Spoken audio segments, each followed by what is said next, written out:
I think Cedar Falls has always prided itself in being proactive in dealing with various issues before they come up. It was, about 40 years ago, the city was at a crossroads, whether they continue to develop the industrial park or not. We had about 700 jobs out there at that time. Less than 30 businesses were out in the industrial park. The city decided at that point, and that was in the late 70s, early 80s, which was a tough time in our city. The city decided to go ahead and try to diversify our economy, and as a result of that, today we enjoy over 8,000 jobs out in the industrial park. We have over 150 businesses out there, and that's an example of being proactive and addressing needs that our community has identified.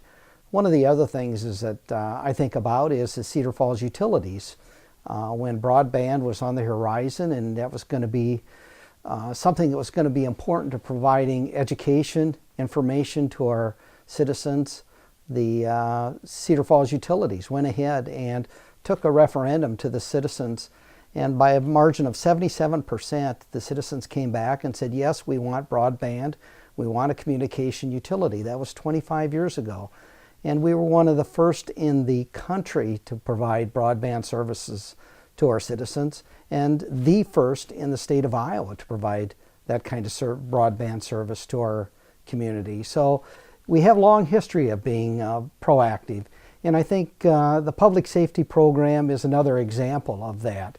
We have great people both at the fire department and at the police department, and anytime we can leverage those skills to address needs in our community and be more efficient and save money and provide a better service, it's essential that we go down that road. Our city leaders have done their research. They've gone to Kalamazoo, Michigan.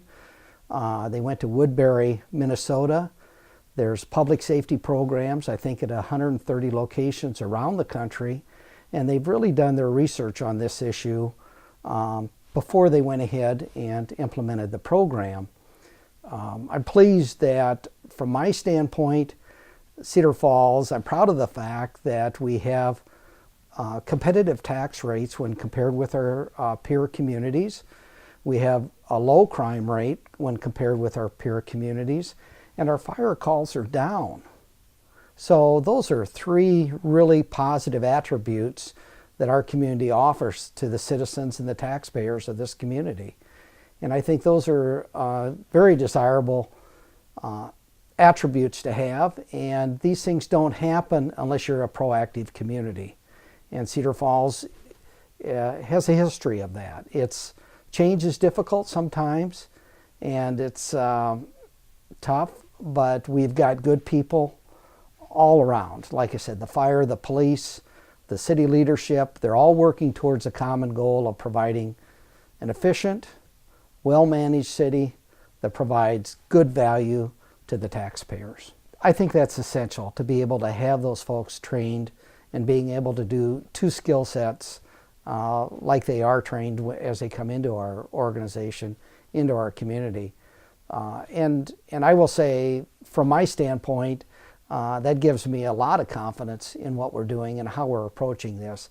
If we're simply taking a police officer and saying, now you're going to fight a fire without any training, that does not make sense at all, in my opinion. And I would not be for that.